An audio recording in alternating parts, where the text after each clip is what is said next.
All right, greetings. Salutations. Welcome back to Black Bear News, where everything is connected. How are you all doing? Good to see you. We are live on Rockfin, YouTube, and Callin. Here on the screen is a really good way to donate to the channel. If you like what I do, think it brings you value, please consider making a donation or show of support for the channel. I appreciate it. I'm always bringing you these shows for free, and I don't put any of my stuff behind a paywall, except for on Patreon. I do post show links for my Patreon subscribers. If you want all the links to the shows, maybe you care about that, maybe you don't. I don't know. They're all there. That's one of the perks of supporting me on Patreon, is that you can see all the show links. Anyways,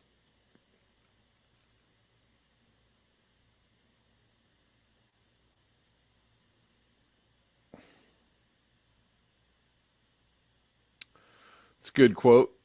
Basil Peterson says, "Kindness is a language the deaf can hear and the blind can see." That's from Mark Twain. Good quote. Let us get into it, get right into it.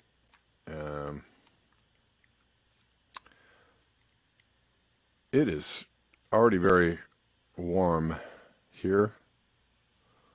Quite warm. In the foothills of the San Gabriel Valley near Los Angeles. And yeah, it's quite toasty already. I see the thermometer outside says 90 at noon. That means inside this here studio, it's much warmer than that.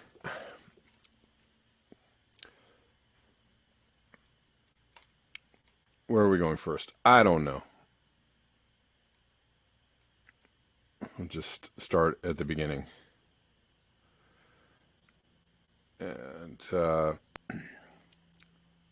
start at the beginning where there is nothing there yet.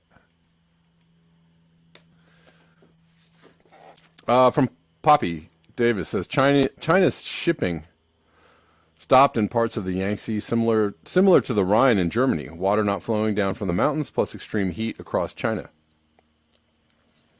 Hydroelectric dams at 50% water capacity. Eek. Yeah. Somebody, an interesting comment on this from Jay Casey says, there will be no civilization or government. Get out of here, Twitter. Please get out. There will be no civilization or government by the year 2024. And whoever's left, if there are people still living above ground, it will be only a few, and they will envy the dead. So that's a pretty stark. I don't know why this is happening. They don't want me to look at Twitter without logging in. I don't really care at the moment.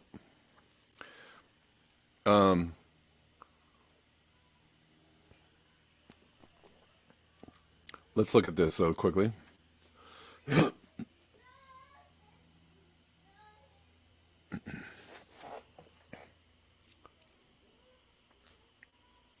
Yangtze part closed to cargo while power outage hits Shanghai. So, very quickly, the very simple explanation for this, scientifically, is that the world is getting warmer, the glaciers are melting, the snowpacks are melting, the snowpacks that are traditionally there in the mountains that feed the rivers are not there anymore. Why? Because it's warmer. Because ice, it kind of melts when it's warm. And so, therefore, these snowpacks and these glaciers are not there to feed the rivers. This is happening all over the world, by the way, in Europe and in the southwest of the United States and in China. They seem to be happening all at the same time. Whoa, do you think the planet is warming all at the same time? I don't know. If it sounds like I'm being a sarcastic jerk, it's because there are people out there that just are having a real hard time with reality. And For the people having a hard time with reality, okay, I have some compassion for you and I understand. But I think also there are other people out there that are intentionally having a hard time with reality in order to, I don't know, push a particular narrative, or maybe they're just having a hard time with reality. I don't know. Much in the way that people had a hard time seeing, the problems with trusting vaccine makers, or the problems with, bad data when it came to COVID numbers, right? People had a hard time seeing that or accepting that, or, entertaining that idea. Well, there are also a lot of people who totally understand that have a hard time entertaining or accepting, just the real, just obviousness of what is happening in front of their faces. And it'll be, I don't hope for things to be completely gone in 2024, but if any part of that statement is true, these people will have, it just won't even really matter, because people won't have the ability to, go, oh, nothing is happening. Absolutely nothing is happening. It's just models. We reject the models, blah, blah, blah. I'll stop talking. China's heat wave and severe drought has caused shipping to be stopped in the middle and lower parts of the Yangtze because of extremely low water levels. The lack of river flow is also affecting power generation, with hydroelectric dams at 50% of their water capacity. That follows a similar situation in Sichuan province last week, when factories in 19 out of 21 districts were told they would be restricted on power and effectively shut down for six days until August 20th. Wow. They're shutting down factories. What is that? What kind of knock-on effects is that going to have? However, with no relent in the ongoing high temperatures and no rain, that has been extended to August 25th. Situation on the Yangtze, which is used for more than 3 billion tons of shipping annually, is very similar to what's happening on the Rhine in Germany. The river has effectively dried up without water flowing down to it from the mountain areas, and with extreme temperatures seen across China. All right, we're going to leave that there and move on. Well, more about China. We will move on to more about China from Peter Dines.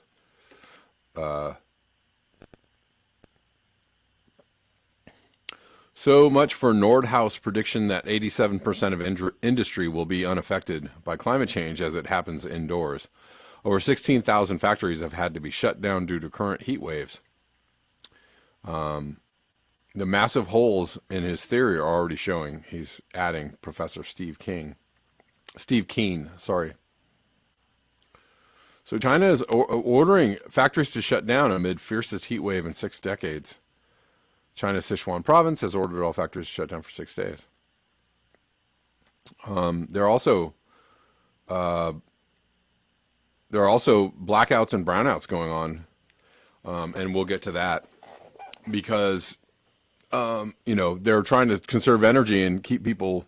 They're actually allowing for air conditioners to keep right. They want to make sure people don't die from the extreme heat, so they're conserving energy in order to allow people to get air conditioning.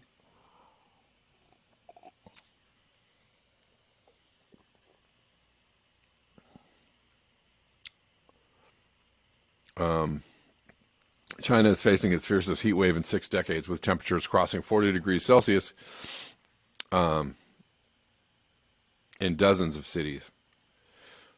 The extreme heat has caused a spike in demand for air conditioning in offices and homes, putting pressure on the power grid. The drought has also depleted river water levels, reducing the amount of electricity produced at hydropower plants. I'm sorry if this is a bummer, to cover this stuff, but, this is about as real and as hard hitting as it gets. And I don't, it's just going to get weirder. The people are really having a hard time understanding what's going on and insist that something else is going on. and there's just going to be mass confusion. And yes, the powers that be will try, some of the right things and some of the wrong things, probably a lot of wrong things in order to cope with this. And there's just going to be a lot of mayhem as it goes down. But, and that's unfortunate. How fast will it go down? I don't know. Will we, see some kind of plateau? Will the current situation we see escalate or get worse? Or we'll make it out of this summer, right? It'll cool off finally. And maybe things will return to some kind of normalcy until next summer, right? I don't know. How much normalcy do we have left at our disposal? I don't know. I don't know the answers to that. But based on the current trajectory, just consider what is actually happening, and then understand that this is a situation that is real and it is happening. It is happening to you. It is happening to everyone, and it is going to devolve. It's going to get worse. It is not probability of it not getting better is high. It's not going to get better. The probability of it staying the same, I don't know, 50-50. The probability of it getting, worse each progressive year, that's not just a likelihood. That's just that's done and dusted.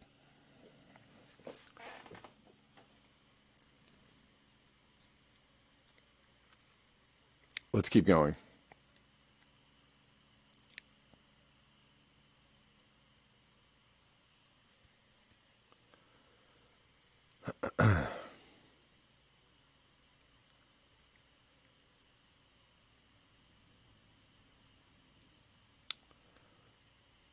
Trying to keep things in some kind of order, and I'm also trying to get through this at a relatively fast pace, because no, that's not it. Okay,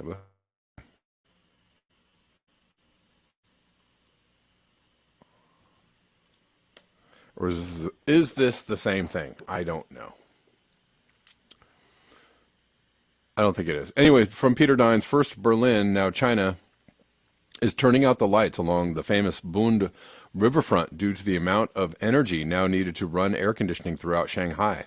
The country is undergoing the longest heat wave on record. Passive cooling is urgent. Also in desperation due to the drought, they are trying to seed clouds by firing rockets. Problem is there aren't many clouds to seed. This is a warning shot across the MCB fan club. This tech is nowhere near ready.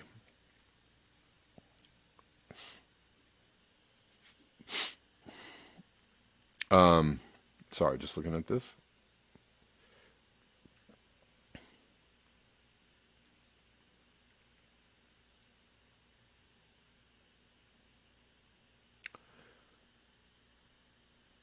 Longest heat wave on record. That is not a climate is always changing situation. And that is not a models situation. That is this is happening in reality right now. Did anybody, I don't know if anybody watches Grand Theft World, but if anybody got to listen to that, maybe I'll find the clip myself of Jordan Peterson. It's like a message to the powers that be. It's mostly about climate change. And it's an interesting listen, because, one, it proves that Jordan Peterson is clearly in a,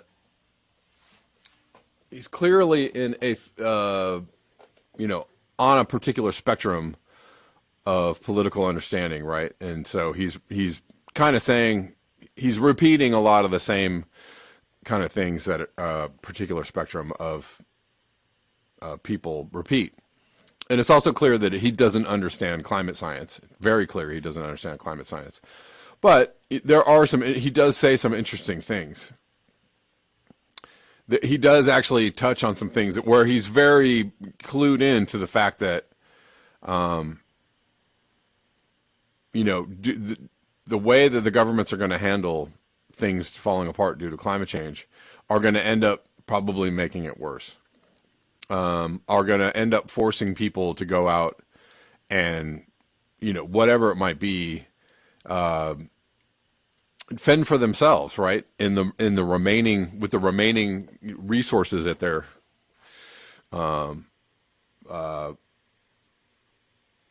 disposal, right? Or the remaining resources that are within reach, right? Whether it be firewood or animals or whatever it might be, the flora and fauna that are close at hand. They will, go out and do, and that's how it's going to go, right? People are, the problem that he doesn't actually get is that, I mean, yeah, they'll probably do the wrong things, but the only chance that we have, and this is, just a message to the libertarians out there, the only chance that we have is if we have a compassionate, somebody compassionate at the helm to help people through this. It's not going to happen from, no government or small government. It's just not going to happen. It's not going to happen. People are not going to do the right thing in the face of this on their own. There's going to be have to be some management, and people are not going to like whatever the answers are, whatever it is that people, put out there. It doesn't even matter. The best things are going to be like, no, we can't do it. I told you, I'm watching, I'm watching some social, studies, if you will, in other realms like the crypto world, and they're running these social experiments, on different projects, right? And they're trying to propose things that will help the community, and there are greedy, shitty, nasty, narcissistic dickheads who you're like, no, I just want to take all the money. I want my opportunity to take all the money. That's all I want. And, screw you for doing things that are going to help the community, right? But it puts a little bit of, uncomfortableness on everyone, right? Everybody has to share the load, right? You don't get to take everything all the time. You're going to be restricted in your movements. That's good. It's hilarious because a lot of the people in crypto it's a very libertarian minded kind of crowd, but they're using these very socialist ideas in order to make things better in the crypto world. It's like, do you even see what you are doing? So the best thing you can hope for is good, or try to make happen, is good people running the show, because the bad people will do the stupid things. The bad people will just steal all the money and run away and leave everybody broke. The bad people will, do all the wrong things or do nothing. That's what the bad people will do. The good people will go, I see that this needs to change in order to help the community at large, and we're going to do these things. And even though there's people out there that are going to be like, no, man, no, man, I don't want to do it. Screw you. This is the worst thing ever. I'll never support this. Even though there's all these people in there, they're like, nah, we're going to do this. And we are even going to put it to a vote. We'll put it to a vote. The community, what do you want? Yeah, we want to do this thing that's good for the people at large. Socialism. What we want is socialism or communism on some level. We want, share the wealth, share the burden, share the wealth. What we want is, the means of production being owned by the workers, everything being, the community at large being, part of the process. It's a very socialist idea, which flies in the face of all the libertarian, I don't know what you want to call it, just sludge out there.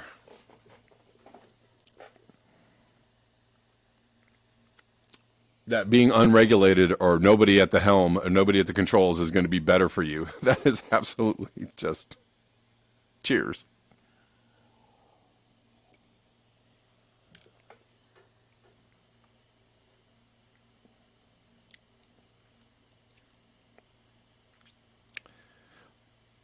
And this is what actually makes me think that these people are saying these things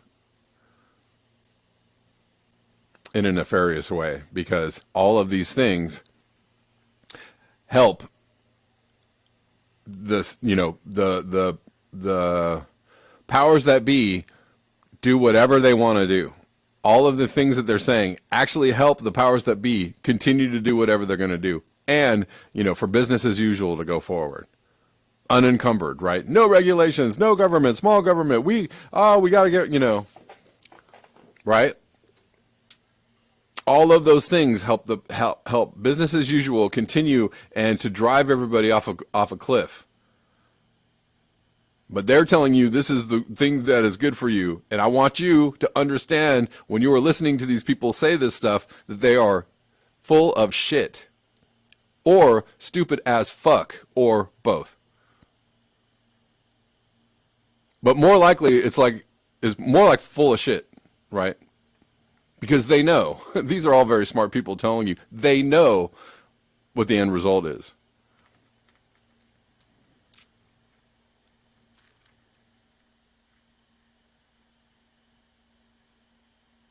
Oh, while I'm talking about that, let me play this. This is very interesting. This guy went and talked to some Trump supporters. Your typical libertarian types. Sorry for my cursing, guys. I'll try and keep it down to a dull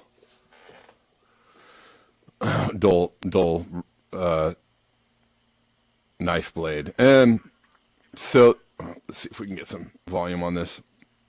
This guy is kind of, going out and talking to a Trump supporter. And this is retweeted by JB Font. He says, proof that when you talk about issues from a layman's perspective, people will agree with you, even if they claim to be conservative, because it's a class issue. Many of us should take a lesson from this. Let's listen to this. It's very interesting. Stop the communist agenda. We need to get rid of the big banks. Right. If you want to stop the communist agenda, get rid of the big banks. Okay. Karl Marx, no one knew who he was until the big banks distributed all of his literature. Right. So in order to get rid of communism, we need to get rid of the big banks. Yeah. Get rid of big pharma. Right. What else? Big tech. Right. And it's like these landlords that are coming in and buying hundreds of properties. You don't even know what like China is doing it, Bill Gates. Zillow. Yeah. I feel like a lot of people here are very fed up and they're ready I mean, everything he's describing, just, I'm just trying to spell out the obvious, but everything he's describing is on some level like a socialist, right? We're going to get, whatever. Anyways. But it gets better. To collectivize and to seize the means of production. But yeah, right. I mean, that's why I support you. Collectivize, seize their means of production. What is that? So much. Well, it's funny. I work for actually not this shirt, the other shirt I had it earlier, for a company not too far from here called Liberty Pump, non-union. They let the owners of the company sold a third of the company to the employees. So the employees have ownership of it, which is a lot better. Well, they're collectivizing. Right. It's cooperative. It's an ESOP. Yeah, the workers own the means of production. Their families work there, their dad, the sons work there, and that's typically where America started. A lot of families did that.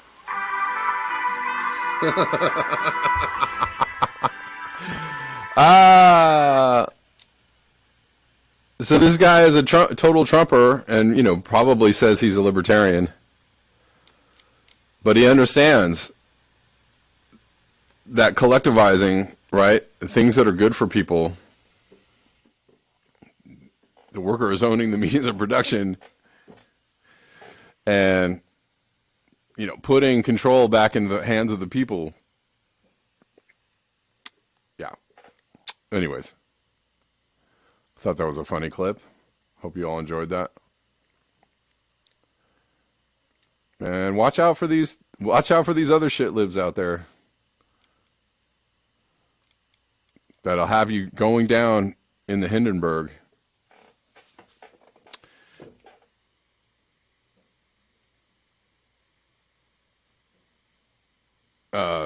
All on your own, right? Just every man for himself. Hindenburg, Titanic, wherever you want to. All right, let's move to this from I just want to copy the link, sir. This is what I was talking about yesterday that Osama sent me. Excuse me.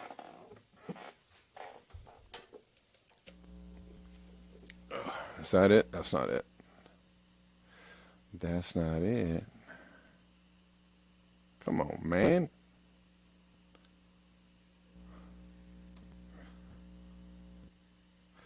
This is a crazy story. Saudi hay farm in Arizona tests state's supply of groundwater. And yeah. Oh, this is very old, by the way. I didn't even see that this is 5 years old. Or more than that, 7 years old. I can count. Anyways, very quickly, I just want to read this interesting part here. Outside of Phoenix in the scorching Arizona desert sits a farm that Saudi Arabia's largest dairy uses to make hay for cows back home.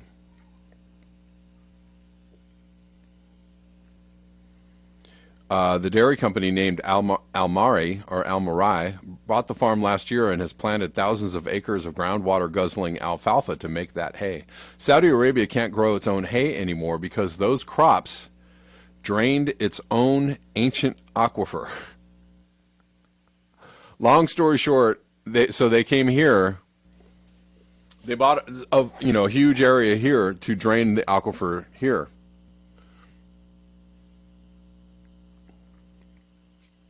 You can see where this is going. 7 years later, I don't, you can see where this is going.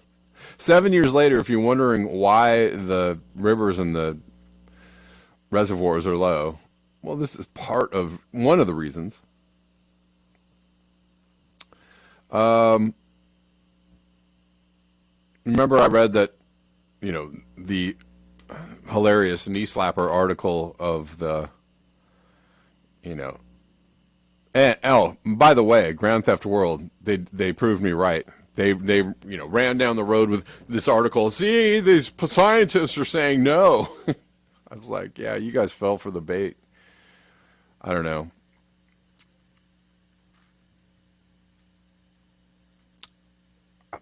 Yeah, it's a little embarrassing. Experts debunk viral post. I don't actually agree with everything that they say in this article. I read through it. But I want to read through the important part. This is an important part in this article. Experts debunk viral posts claiming 1,100 scientists say there's no climate emergency. Okay.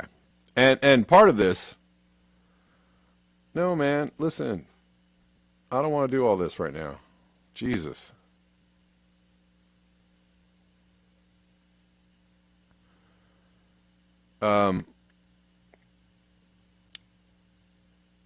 Where is this? To the average consumer of news, the petition's message might seem reasonable, a healthy dose of skepticism in a debate that affects everyone. Okay, so they're starting this out very reasonably, this article. Yeah, sure, skepticism. Yeah, healthy debate.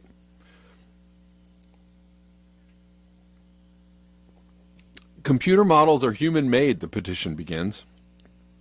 This is precisely the problem of today's climate discussion in which climate models are central.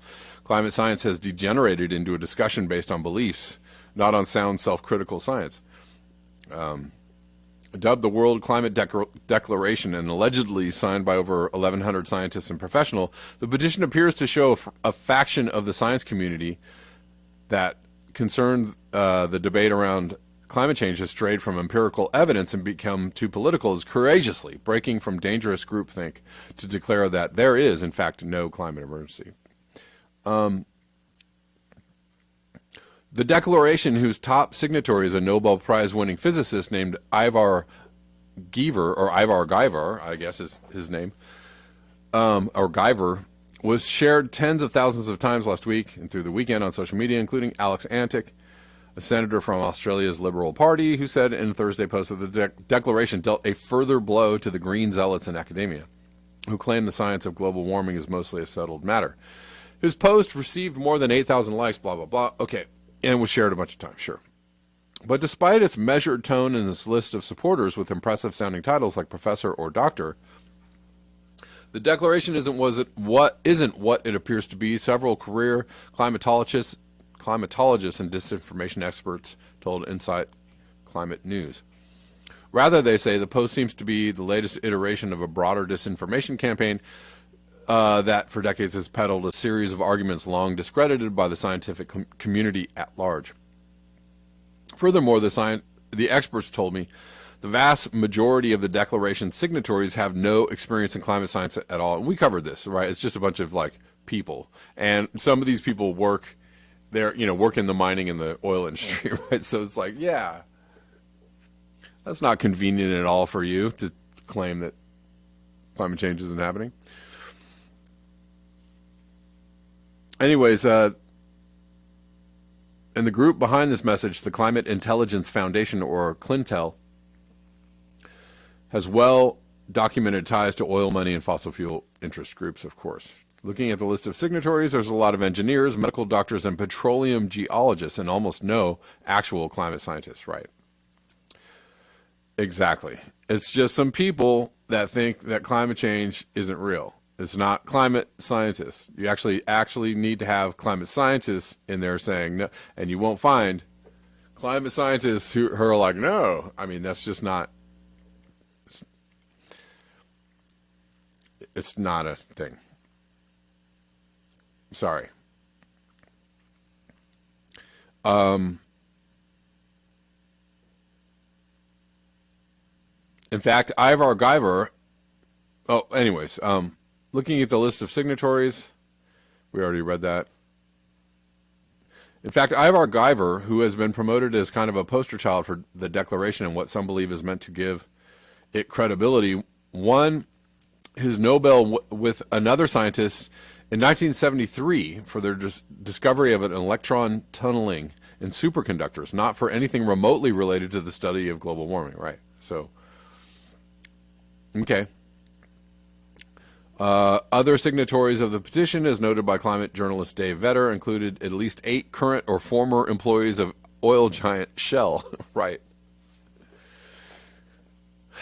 Yeah. Anyways, to go on, right? They talk about that's settled science, and they're basing it on these computer models that have no blah blah blah blah blah. Right? They're trying to say there is no skepticism in the climate scientist community. They haven't tested their models against that. Yeah, no, they have. Okay, so you just can't say things and then say that they're true. Right, you have to back that up with some kind of evidence that it's true, or it's actually this is the way it's happening. But what I notice is that on the climate denialist libertarian alt journalist sites, they're refuting of climate science or the refuting of the idea that it's real. Their refutations are becoming more shrill. Like I just noticed that it's becoming very ardent and strident. With no data or empirical evidence, or right, there's not a lot of like links to studies or links to people or links. No, it's just they're just saying stuff.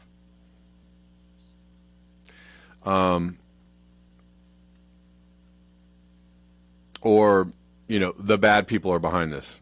It's not that the limits of growth was wrong. It's that limits of growth was wrong because the wrong people were involved with it, which is not actually. Doesn't have any scientific or logical veracity. That's just not. You can't. Yeah, no. That's not how it works.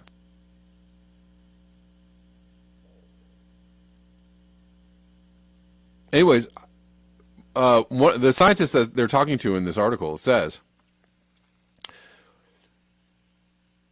This is Zeke Hosfather, and we've talked about him on before. On the other, Hosfather has spent at least a decade of his career analyzing the benefits and limitations of climate models. So he was testing the climate models that are out there.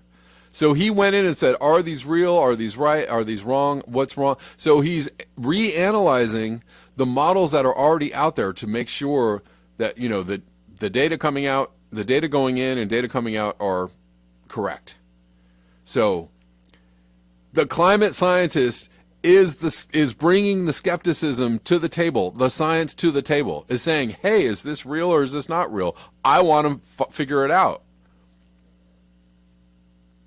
So when they say, oh, there's no skepticism, they say it's settled. No, they don't say it's settled. They say it's settled because it's been, re-examined over and over and over and over, because there's already so much inherent skepticism in the science itself that scientists have a hard time actually coming down firmly on the side of, this is happening or is this not happening. But at this date and time right now, it is just absolutely empirically, there's nothing that can disprove the fact that climate change is happening. There's just not.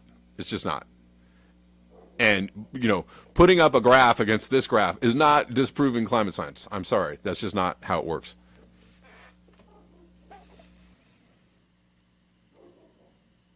And the people that are like, oh, look at the, I'm going to show you why this is wrong based on studies and data and evidence and peer-reviewed science and doctors and, right? I'm going to show you all this stuff to prove my point. And then when they get to climate science, they're like, oh, all these, peer-reviewed stuff, it's just all, these models, they're all wrong. All of them, they're all wrong because I said so. So you can point to peer-reviewed stuff over here to prove your point, but over here, it's all wrong because you disagree with the actual premise, because you're not a scientist and you're not a journalist either. You're a fucking liar.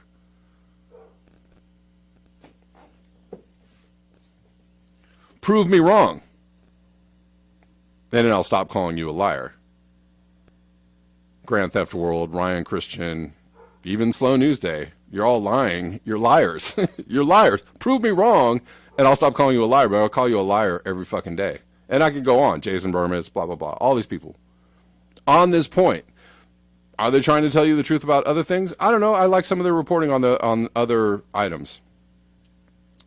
I don't know, but it's just weird to me that when they get to this point, all of a sudden, it's just because I say so. So are you a journalist or are you not a journalist? Are you a liar? Prove me wrong.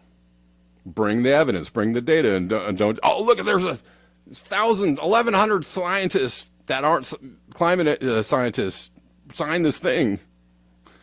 That doesn't prove anything. That's not even proof. That's not proof of anything. And you won't even talk about the weather. You won't even say, oh, wow, where were all these floods and these heat waves and where's all this coming from? What's happening? I wonder what's happening. I don't know. I think it's secret rays or something. I don't know. Do you have proof?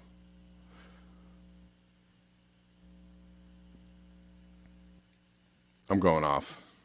But I just can't. Every time, the more I hear of this stuff, the more I'm just like, oh, geez. Anyway, so what he's doing, the point I'm trying to say is, this climate scientist said, I'm going to go go through all the models and make sure everything is, with a skeptical eye. I'm going to make sure all of this is on the level, up to scientific standards.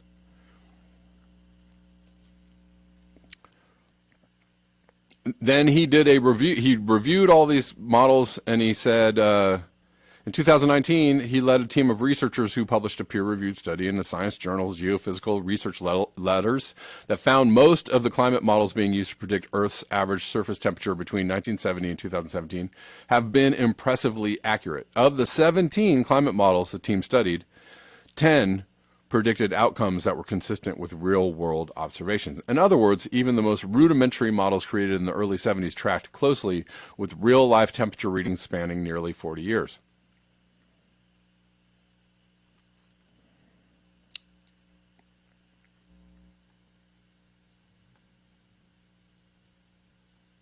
Anyways, that's all I'm going to read of that.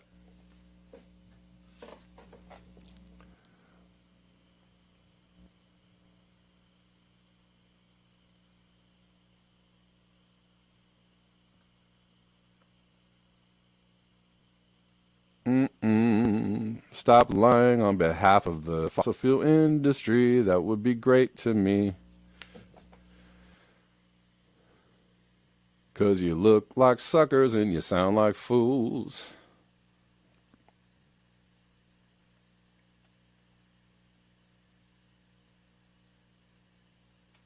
Anyways.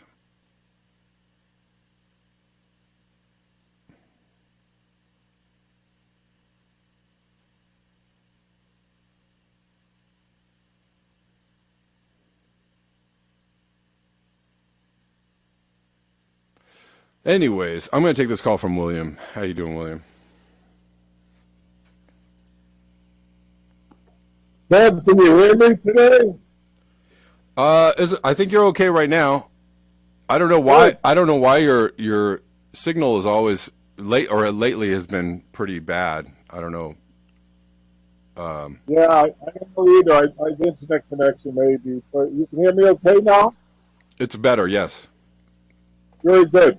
Well, thank you for covering that. That was what I read this report of the World Climate, whatever they call themselves, Right. feeds.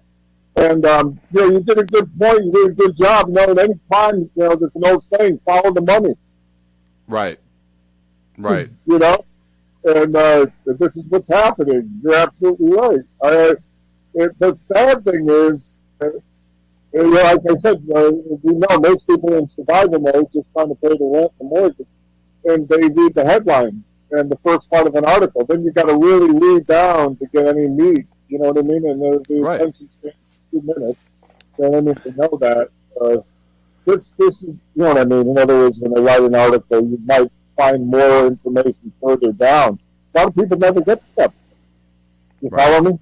Yeah. They're like, Absolutely. this is how they started my belief system. There, I was right all along. And then, Yeah, exactly. Well, it's just that, everybody on the political spectrum is susceptible to confirmation bias. And it's just, that, these particular folks just confirm their own bias over and over and over. And it's not based on, not even close to the rigorous science that is used for other things. That's why I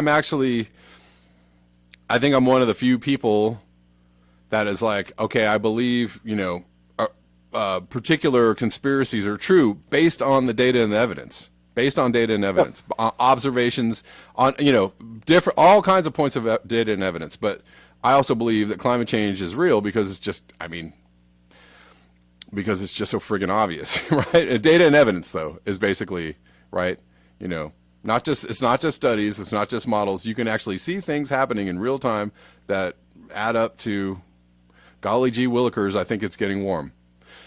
So because I base my opinions and my beliefs on data and evidence, and I don't care about trying to be, one of the cool kids, right? Because that's what it is. The climate change as a hoax is a very fashionable idea because it's being, conspiracy theorists for the most part, or truthers, or, well, I don't know, what do you want to call it? People that are trying to tell people what's really going on.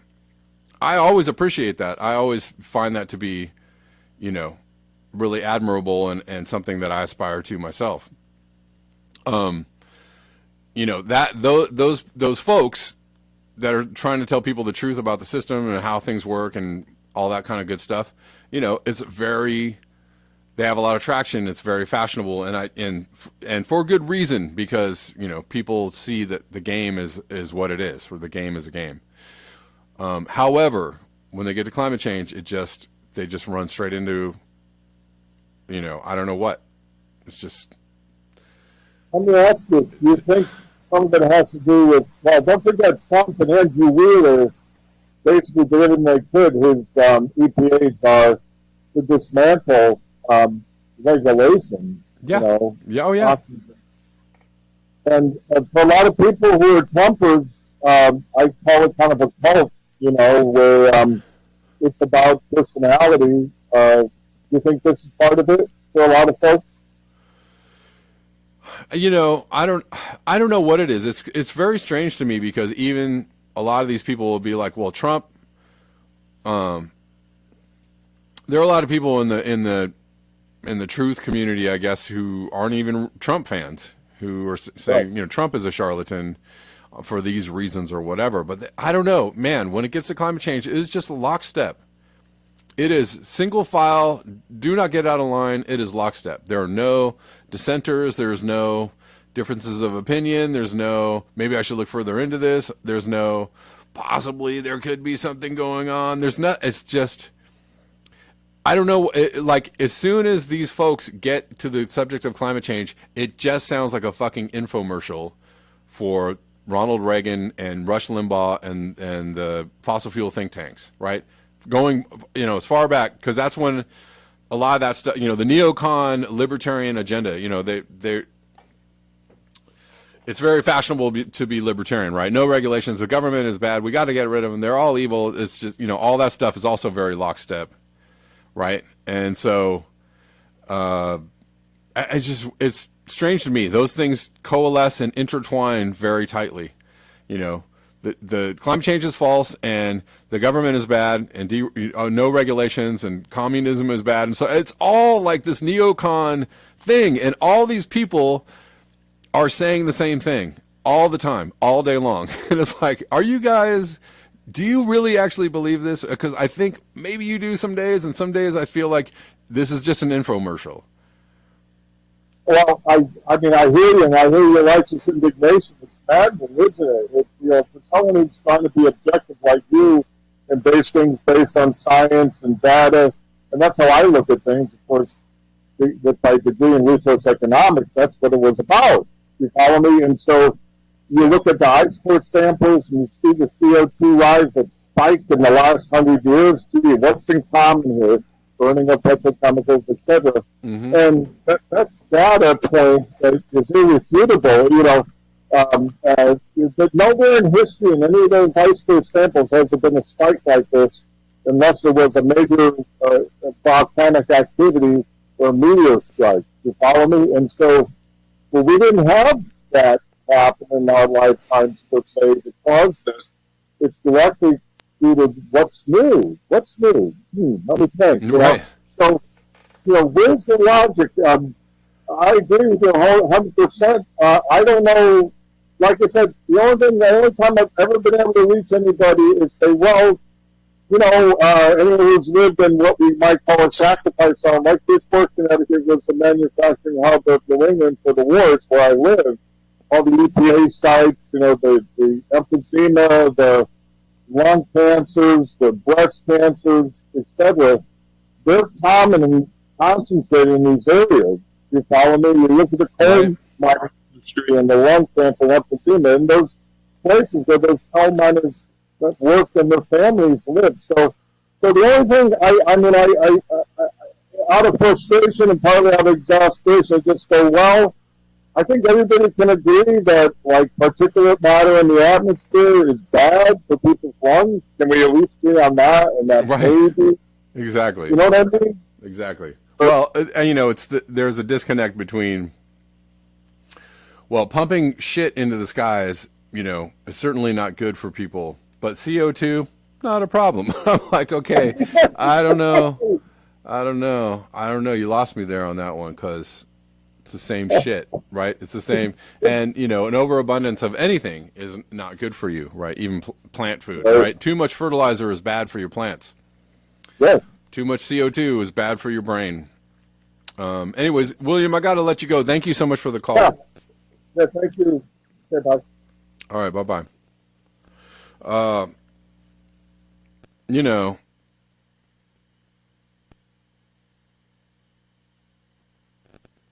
I got a couple of tips on Rockfin. Thank you, Urban Hermit. Says Lo siento. Cash App is not an option at the moment. That's all good. There's lots of options, so do whatever works for you. Contemplative Prague also gave me a tip. Thank you so much for creating Black Bear News, praying for peace and trying to stay sane here. Sharing ideas and perspectives is very helpful. Thank you. Thanks y'all for the support. Let me see. I only got a couple more minutes left, guys, in the show.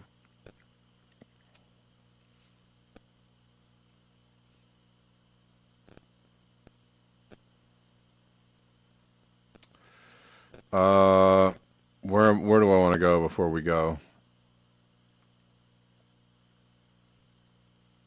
I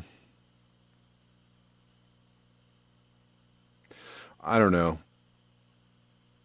We'll end with this because I got to wrap it up.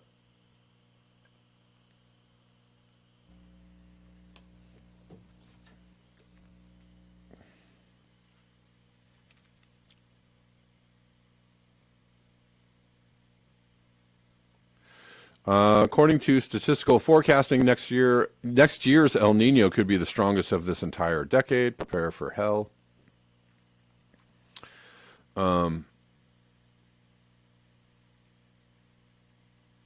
This is a study.